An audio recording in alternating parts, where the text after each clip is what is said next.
નમસ્કાર, હું પ્રવીણ. બિહારમાં ખેલ પડી ગયો કે શું?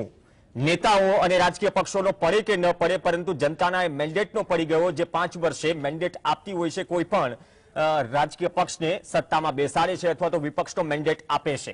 એક તરફ અયોધ્યા ભગવાન રામની ભૂમિ, જ્યાં ભક્તિમય માહોલ છે, બીજી તરફ ભગવાન બુદ્ધની ભૂમિ બિહાર, જ્યાં રાજકીય હલચલ તેજ છે. સવાલ લોકસભાની 40 સીટોનો છે, પરંતુ એ પહેલા જે ઉપાધિ, જે પદવી, ભલે હાલમાં વર્તમાન ઉપમુખ્યમંત્રી હોય બિહારના, પરંતુ જે તેજસ્વી યાદવે નીતિશ કુમાર વિશે ભૂતકાળમાં આપી હતી, પલટુ ચાચા, શું ફરીથી બિહારની રાજનીતિમાં એ પ્રકારની સ્થિતિ છે?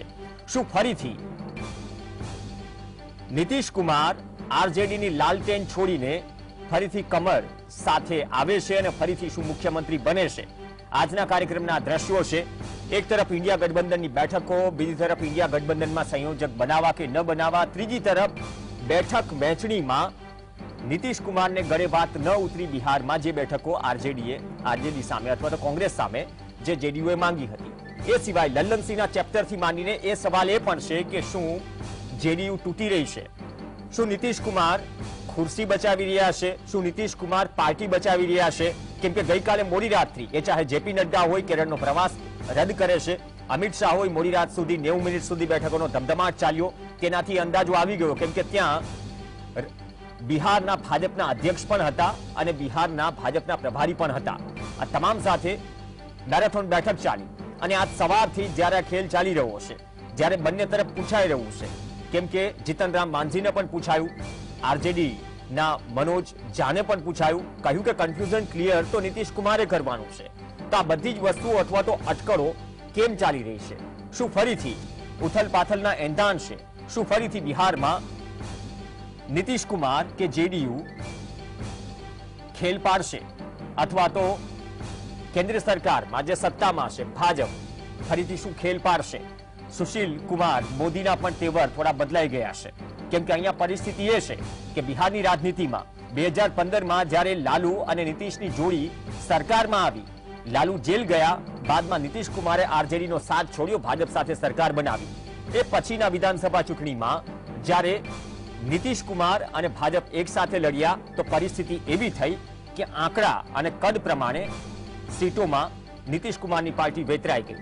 બાદમાં જ્ઞાન થયું ક્યાંક જેડીયુ અંદર ખાને ભાંગી તો નહીં પડે ને.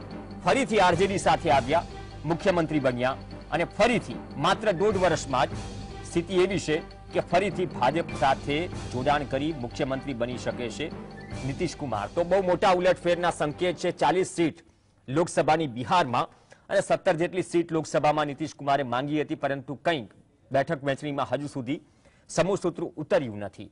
તો શું બિહારથી શરૂઆત છે? કેમ કે 80 સીટ યુપી, 40 સીટ બિહાર અને મહારાષ્ટ્ર 38 સીટ. આ 3 મુખ્ય રાજ્યો છે જ્યાં અંદર ખાને ઇન્ડિયા ગઠબંધનના જે મુખ્ય નેતાઓ છે એ મુખ્ય નેતાઓ વચ્ચે શું ભાંગતૂટ થઈ રહી છે, લાભ કોને મળશે? આજ મુદ્દે ચર્ચા કરવામાં આપણી સાથે બે ખાસ મહેમાન જોડાશે. આલોક ભદૌરિયા આપણી સાથે જોડાશે, વરિષ્ઠ પત્રકાર છે. સાથે જગદીશભાઈ મહેતા પણ આપણી સાથે જોડાશે, રાજકીય વિશ્લેષક છે, વરિષ્ઠ पत्रकार છે. जगदीश भाई आपનું પણ સ્વાગત છે. आलोक जी आपका भी स्वागत है. आलोक जी, क्या चल रहा है मध्यरात्रि से? मतलब दिल्ली में मैराथन बैठकें हुई, आज सुबह से जो चीज चल रही है, आरजेडी को पूछा जाए तो भाई हम क्यों कंफ्यूजन क्लियर करें, कंफ्यूजन तो क्लियर नीतीश कुमार को करना है. एक सीधी सादी बात है, क्या जेडीयू टूट रही है या फिर नीतीश कुमार अपना पद मतलब मुख्यमंत्री पद जो कुर्सी है उसको बचाने में लगे हैं, या फिर मजबूरी कुछ और है जहां तक बिहार की बात की जाए? धन्यवाद प्रवीण जी. मुझे एक ऐसा लग रहा है कि ये जदयू से ज्यादा एक तो हमको इसके ऊपर गौर करना पड़ेगा कि इंडिया गठबंधन का क्या होने जा रहा है. भूमिका इसमें जरूर नीतीश कुमार की है, बिल्कुल सही है. अब 2 तरीके की खबरें चल रही हैं. पहला, भारतीय जनता पार्टी के खेमे से ये खबर चलाई जा रही है, मतलब वो कुछ विश्वस्त लोगों से, नाम किसी का भी नहीं लिया जा सकता, जैसे वो चाइनीज विस्पर नहीं होती है, कि नीतीश के बहुत सारे जो सांसद हैं वो चाहते हैं कि वो बीजेपी के साथ में चुनाव लड़े. ये बात थोड़ी सी गले नहीं उतर रही है कि वो क्यों चाहेंगे. अगर बिहार का अगर जातिगत अगर समीकरण देखा जाए तो जनता दल यू का और ये राजद का जो कॉम्बिनेशन जो बनता है वो और उसमें अगर कांग्रेस का साथ मिलता है तो ये सत्ता में तो बड़ी आसानी से पहुंच जाते हैं। तो इसलिए ये तर्क तो गले नहीं उतरता, बिल्कुल नहीं उतरता।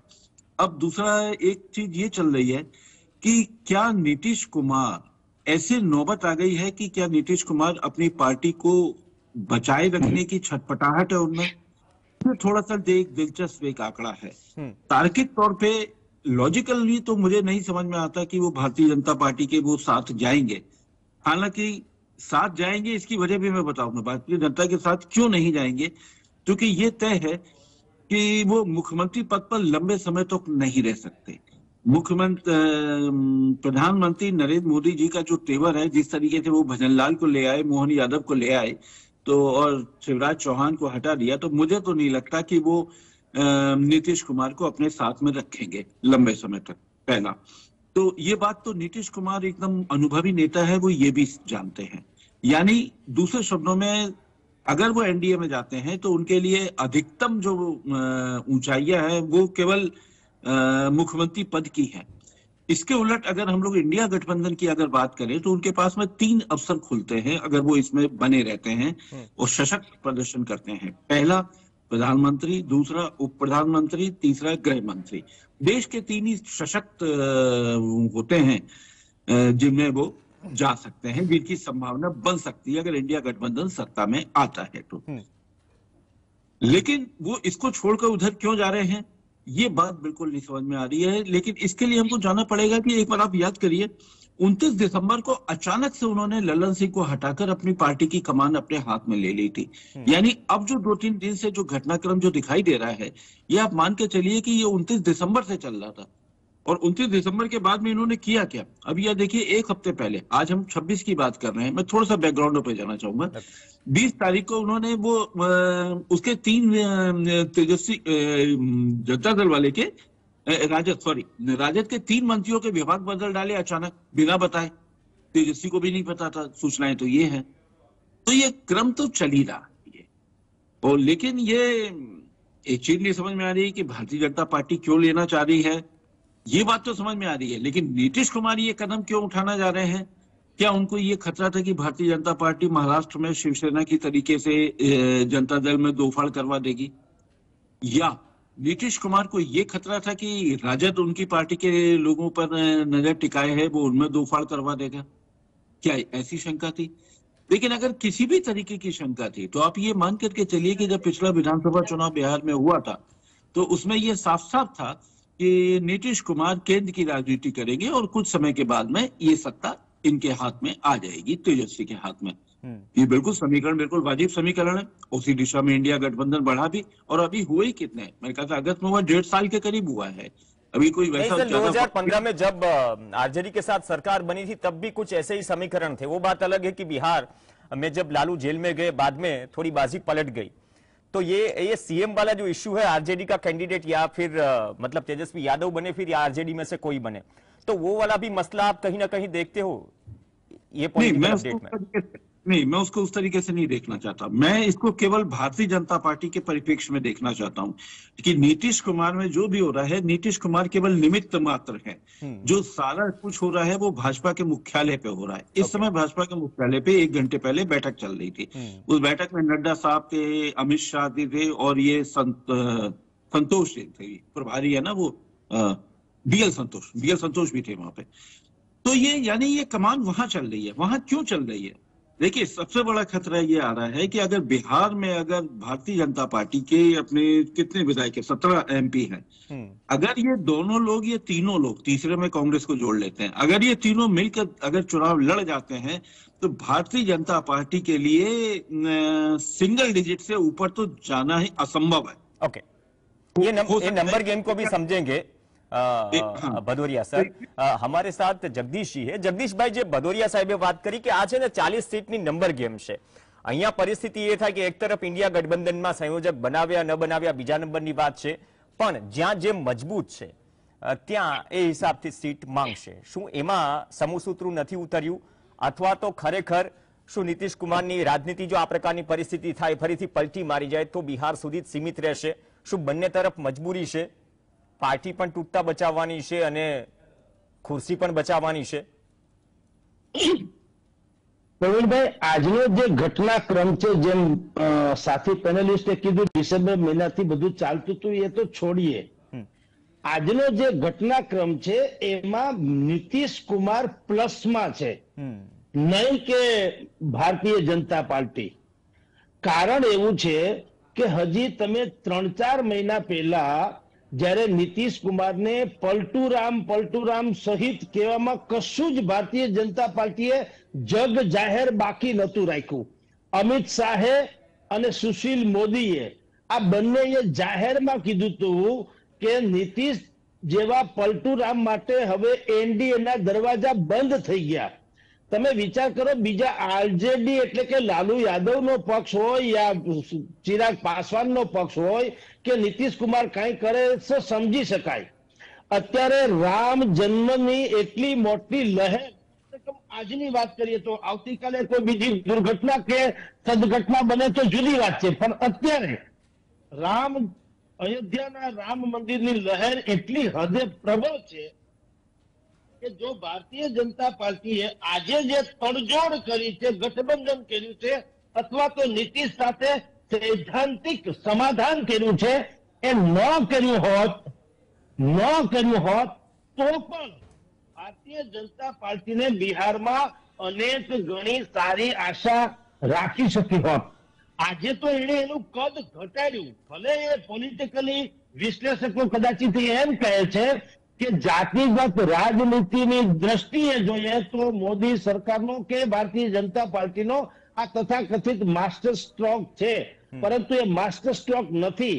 આ તો હેડેક છે, એની ઉપર લાગેલું એક કલંક છે કે ગઈકાલ સુધી તમે જેને પલટુરામથી માંડીને ન જાણે શું કહ્યું હતું, અને એટલું જ નહીં, બંને તરફ આવતું.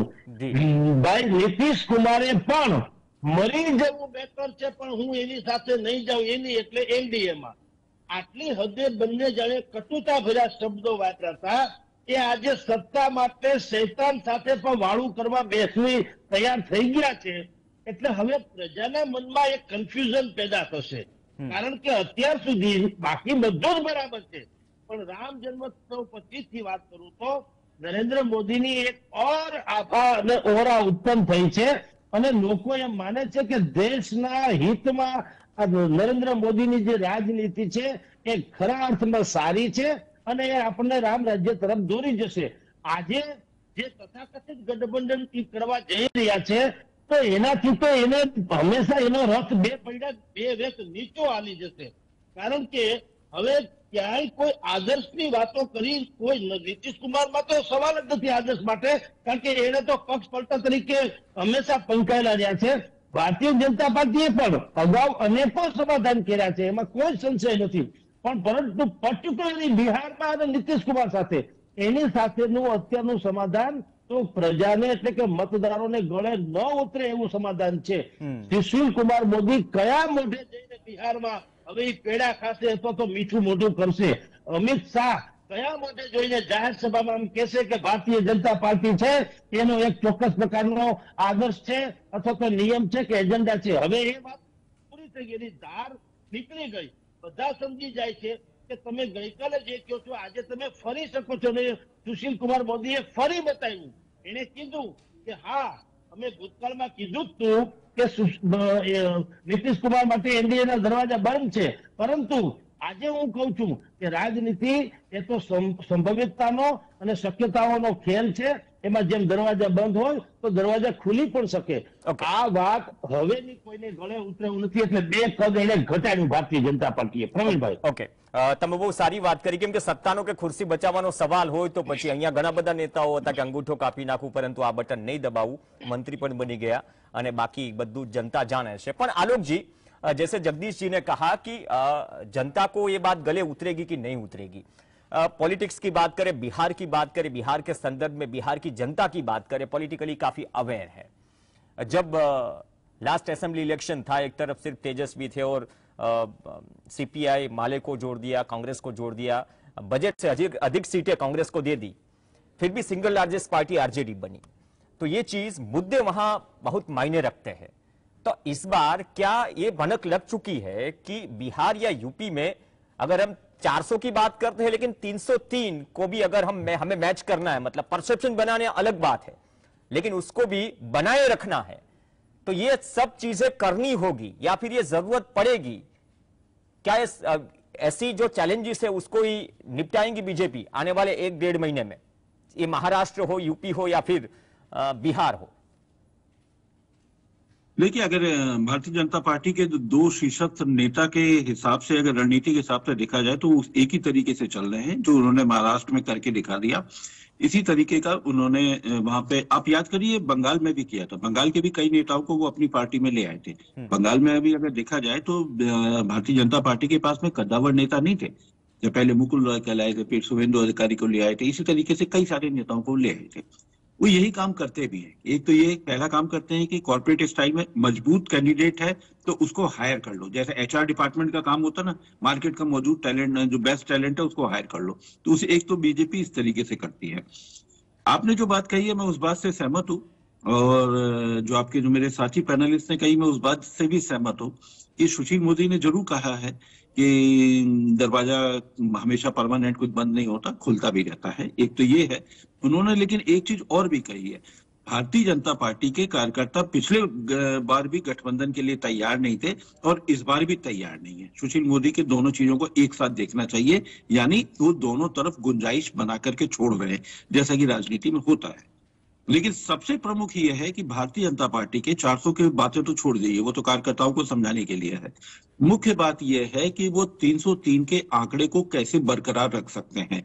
अभी हालात ये है कि वहां पे बंगाल में इनकी सीटें कम होने के पूरे आसार हैं, और बिहार में तो पूरे के पूरे बन गए थे कि ये 17 सीटें बरकरार नहीं रख सकते अगर ये तीनों में तालमेल हो जाता है। तो वही हिसाब आपका यूपी में भी चलने जा रहा है। तो ये तो दो, बिहार और यूपी, दो मेजर हैं जो इनको लोकसभा में, मतलब आपको दिल्ली की गद्दी पे बिठा देते हैं। तो बिहार को तो इन्होंने ये साध लिया। राजनीति में कोई दुश्मन नहीं होता, कोई दोस्त नहीं होता। अब मेरे को एक बात बस कुछ ये नहीं समझ में आ रही है, अभी तक भारतीय जनता पार्टी का जो शीर्षस्थ नेतृत्व जो कार्रवाई करता था तो उसमें सेंट्रल एजेंसी की बड़ी भूमिका होती थी, जो आपने महाराष्ट्र में देखी, लेकिन आपको बिहार में नहीं दिखाई दे रही। बिहार में आप नीतीश कुमार के ऊपर इस तरीके का कोई आरोप नहीं है कि वहां पर कोई ईडी पहुंच जाएगी, वहां पर सीबीआई पहुंच रही है, या वो कोई भी पहुंच रहा है, जैसा कि सभी विपक्षी के पहुंच रहे हैं। ममता बनर्जी के भी, अभिषेक बनर्जी के यहाँ पहुंच रहे हैं। तो ऐसी स्थिति में ये होना तार्किक तौर पे तो नहीं समझ में आता। लेकिन भारतीय जनता पार्टी के लिए, जैसे मैंने आपके पहले राउंड में भी मैंने कहा था, उसके लिए एक एक सीट महत्वपूर्ण है। कोई आश्चर्य की बात नहीं कि वो जीतनराम मांझी के बच्चे को भी अपने वो बना दे, कोई बड़ा पद दे दे बिहार में। तो अगर वो एक एक सीट जोड़ती है, उसका ये मानना है कि एक एक पैसा जोड़ोगे तो 1 रुपए बनेगा, एक एक सीट जोड़ोगे तो 303 बनेगी। इसीलिए यही वजह है कि आपके जब वहां पे एक गृह राज्य मंत्री का जब बेटा गाड़ी चला देता है तो उसके ऊपर कोई कार्रवाई नहीं होती। एक पहलवान अपनी जो गोल्ड मेडलिस्ट लड़कियों के साथ में, पहलवानों के साथ में जब कुछ करता है, छेड़छाड़ करता है, तो उस पर भी कोई कार्रवाई नहीं होती। आप देखिए कार्रवाई कहाँ हो रही है। और फिर करते क्या है, एक आपका जब राजस्थान का चुनाव होता है तो हरियाणा के राम रहीम को फिर से पैरोल मिल जाती है, 2 साल के अंदर 200 दिन से ज्यादा पैरोल है। तो इसका मतलब क्या है? इसका मतलब है सत्ता और सिर्फ सत्ता। और तो अगर वो सत्ता के लिए वो 16 सीटें ले लेते हैं, 17 सीटों को बरकरार रखते हैं, तो आप ये मानकर चलिए कि इंडिया गठबंधन को बहुत डैमेज है। मीटिंगें बहुत हो रही हैं, कल सारी मीटिंगें हैं, कल जनता दल ने भी मीटिंग मिला रखी है, इनकी भी मीटिंग है, राजद की भी मीटिंग है, आज दिल्ली में मुख्यालय में मीटिंग चल रही है अभी। तो लेकिन मेरा अभी भी मानना है, हो सकता है कि लालू यादव आखिरी समय तक समझा कर ले जाए। और मुझे तो लगता है कि देश हित में समझाना बहुत जरूरी है, क्योंकि अगर नीतीश कुमार का तोड़ना, आप ये समझिए कि एक इंडिया गठबंधन का एक नैतिक बल पर थोड़ी सी चोट पहुंचाना है। और कांग्रेस लगातार प्रयास कर रही होगी, इससे मैं इनकार नहीं कर सकता। बंगाल वाले संदर्भ में तो जयराम रमेश और राहुल का बयान भी बहुत ही दिलचस्प है, जो उन्होंने वहां पर नॉर्थ ईस्ट में दिया था कि हमारी और खड़गे साहब की ममता बनर्जी से बातचीत हो रही है। खैर, कुछ नेता बोल देते हैं, उस पर मत जाएगी। तो मुझे लगता है जब वहां पे जब ऐसा माहौल, जब उन्होंने पब्लिक प्रेस कॉन्फ्रेंस में दिया है स्टेटमेंट, तो मुझे लगता है कि बिहार में भी निश्चित तौर पे इसको बचाने की चल रही होगी। और ये बात नीतीश कुमार भी समझते हैं कि वो भले ही ईडी के दबाव से मुक्त हो जाएं, उनकी पार्टी के तमाम लोग मुक्त तो नहीं रह पाएंगे। ओके, जगदीश भाई, बहुत जूनी कहेवत है, સત્તા સામે શાણપણ ન ચાલે, પણ વર્તમાન રાજનીતિમાં સત્તા સામે તમે શાણપણ કરો તો મોટા પિક્ચરમાં એજન્સીઓ પણ આવી જાય. એક તરફ એજન્સી છે, બીજી તરફ રાહુલ ગાંધીની યાત્રા ચાલી રહી છે. પશ્ચિમ બંગાળમાં મમતા બેનર્જી એમ કહે છે કે એકલા હાથે અમે ચૂંટણી લડવા માટે સક્ષમ છીએ. એ જ અવાજ ઉઠે છે ભગવંત માન સરકારનો પંજાબમાંથી. અખિલેશ યાદવ નારાજ હતા સીટો જે એમપીમાં ન મળી છેલ્લી વિધાનસભા ચૂંટણીમાં. તો આ તમામ પરિસ્થિતિઓ વચ્ચે જે 2-3 મહિનાની યાત્રા છે ઇન્ડિયા ગઠબંધન માટે ક્રુશિયલ સ્ટેજ છે, અને ઉપરથી જો નીતિશ કુમાર પલટી મારે તો ઇન્ડિયા ગઠબંધન માટે કેટલો મોટો ઝટકો? પ્રવીણભાઈ, ખરેખર તો ઇન્ડિયા ગઠબંધન મજબૂત ક્યારે હતું જ નહીં. શરૂઆતથી માંડીને આજ સુધીમાં એ જેટલા સમયથી ગઠબંધનની 5 બેઠક થઈ, જો એ સીટ શેરિંગ માટે પણ હજી સુધી ક્યાંય નક્કી ન કરી શક્યું, અને જ્યાં પણ કરવાની કોશિશ કરી ત્યાં એને હંમેશા પીછેહટ કરવું પડી. જેમ આપે કીધું તેમ પશ્ચિમ બંગાળ હો કે પંજાબ હો કે ઉત્તર પ્રદેશ હો, બધી જ જગ્યાએ એને હંમેશા સામનો કરવો પડ્યો એના સાથી પક્ષો ન જ. એટલે પહેલી વાત તો એ કે એ ગઠબંધન ક્યારેય મજબૂતીથી હજી સુધી પેશ જ થઈ શક્યું નથી દેશ સમક્ષ. એનો કોઈ કોમન એજન્ડા રહ્યો નથી, કોઈ બ્લુ પ્રિન્ટ નથી કે તમે નરેન્દ્ર મોદીની સરકાર કરતા કઈ રીતે વધુ સારી રીતે દેશને સુશાસન આપી શકો. એ પાછું પ્રજાને ગળે ઉતરે એવું રેવડીબાજી નહીં. એટલે હજી સુધી તો પ્રજાને એ જ ખબર નથી પડી કે આ ગઠબંધન થયું છે શેના માટે. હા, બધાને એક વાત ચોક્કસ જ છે કે દરેક ગઠબંધનના સાથી પક્ષો જે છે અને એના નેતાઓ જે છે એ દરેક પોતાનું અસ્તિત્વ ટકાવવા માટે થઈને તડજોડ કરી રહ્યા છે. આ વાત જે પ્રજાના ગળે ઉતરી છે એ વાતને પણ આ લોકો નકારી શકે એવી કોઈ વાત રજૂ કરી શક્યા નથી. એટલે ગઠબંધન કેટલું નુકસાન નીતિશ કુમાર જવાથી થશે એ તો ચર્ચાનો મુદ્દો, તો ગઠબંધન મજબૂત હતું જ નહીં. એટલે એક આયલા થા તો તૂટ ગયા. अब खुद से अगर शर्माओ तो क्या, जब देखने वाला कोई नहीं, जल जाओ तो क्या, बुझ जाओ तो क्या, એના જેવી તો હાલત હતી. ત્યારે મજબૂતી તો હતી જ નહીં, બલકે કાન ખજૂરાના કાટિયાની જેમ અથવા તો બકરીના લીંડાની જેમ એ હંમેશા છૂટા છવાયા જ ફરતા હતા. હું હંમેશા કહું છું કે છાણા થાપવા હોય તો બકરીના લીંડાથી છાણા ન થપાય, ગાય ભેંસના છાણથી થાય. આ જે તથાકથિત ગઠબંધન થયું એનું ક્યારેય કોઈ વજૂદ રાજકીય રહ્યું જ નતું, અને પ્રજાને તો ગળે ઉતર્યું જ નતું. એટલે હજી હું જેમ આલોક ભદરિયાજીએ કીધું એમ હું આપને હજી કહું છું કે આ જે તથાકથિત ગઠબંધન થવા હવે એનડીએ અને નીતિશ કુમારની પાર્ટી જેડીયુ, આ ગઠબંધનથી ભારતીય જનતા પાર્ટીને બીજા અન્ય રાજ્યોમાં થોડી પીછેહટ કરવી પડશે. નૈતિક રીતે કોઈ પણ પત્રકારો એને પ્રશ્નો અચૂક પૂછવાના કે તમે સત્તા માટે જ બધો ખેલ કરો તે સાબિત થઈ ગયું. હાલાકી રાજકીય પક્ષ સત્તા માટે જ કરતા હોય છે, પરંતુ કેટલાક આઈડલ, કેટલાક આદર્શ, કેટલાક નૈતિક સિદ્ધાંતો એ પ્રસ્થાપિત થઈ જવા જોઈએ. અને ભારતીય જનતા પાર્ટી માટે એ લોકો એના પ્રવક્તાથી માંડીને નેતાઓ કહેતા હોય છે અમારા માટે દલ છે બડા દેશ, દેશ છે બડા ફલાણા, આવું કે છે. તો આ કેસમાં દલ સે બડા દેશ તો હુઆ નહીં. તમારે દેશની સત્તા પામવા માટે થઈને તમે દલદલમાં ખૂટી ગયા છો કે જેને તમે પલટુરામ કહો છો, જેને કાયદોના વ્યવસ્થાના અરાજકતાની ચરમસીમા કહો છો, જેને નૈતિકહીન કહો છો, જેને માફિયા રાજની વૃદ્ધિ કરવા માટે લાલુ યાદવ સાથે સરકારમાં ખોળે બેસી ગયા, આવા બધા શબ્દો તમે જેને વાપરા હોય, અને એ સામાન્ય નેતા હોય નહીં, અમિત શાહ, સુશીલ મોદી વગેરે જેવા નેતા હોય. આજે ગિરિરાજસિંહ જેવા લોકોને પત્રકારો પૂછે છે કે તમને શું લાગે છે કે આ આરજેડી સાથેની તોડજોડમાં આ બધું બરાબર થઈ રહ્યું છે, તો એને શું જવાબ આપવો એના ઉપરથી હું આપને કહું કે ભારતીય જનતા પાર્ટીના નેતાઓની શું હાલત છે. એને શું કીધું કે ભાઈ એ બધું જવા દો, તો અત્યારે તમને એટલું જ કહું કે અયોધ્યા ઝાંકી અને કાશી મથુરા બાકી. બોલો, એટલે પ્રશ્ન તમને બિહારની રાજનીતિનો પૂછવામાં આવે છે. સાચી વાત છે કે સવાલ, તમે બહુ સમયનો અભાવ છે પણ બહુ સારી વાત કરી કે સવાલ જે પૂછાય છે એનો જવાબ નથી હોતો. જવાબ મળે છે ત્રીજી ચોથી પંક્તિનો મળે છે, પણ આ પંક્તિઓમાં ફરીથી નીતિશ કુમારની શું રાજનીતિ બિહાર પૂરતી જ સીમિત રહી જશે? શું બિહારમાં નીતિશ કુમાર એડવાન્ટેજ છે, અથવા તો સીટ શેરિંગમાં ભાજપ સાથે ફરીથી બેસીને પોતાના હિસાબથી લોકસભાની સીટો માંગી શકશે, અથવા તો શું બિહારની જનતા જે મુદ્દાને પ્રાધાન્ય આપે છે તે પણ, જે કહ્યું ને આજનું ટાઇટલ છે બિહારમાં ખેલ પડી ગયો, જનતાના મેન્ડેટનો શું પડી ગયો હશે? ખુરશી બદલાય છે. ખુરશી પર બેસનાર માણસ લાંબા સમયથી બિહારમાં બદલાયો નથી અને આવનાર સમયમાં, આવનાર 24 કલાકમાં શું કોઈ નવા જૂની અથવા તો ચોંકાવનારી વિગતો આવે છે? જે હશે એ કદાચ લોકસભા ચૂંટણીની તૈયારી પૂરજોશમાં થઈ ચૂકી છે એનું પ્રમાણ કરતું પ્રમાણપત્ર હશે, જે શરૂઆત થઈ છે બિહારથી. ધન્યવાદ આલોક ભદૌરિયાજી સાથે જ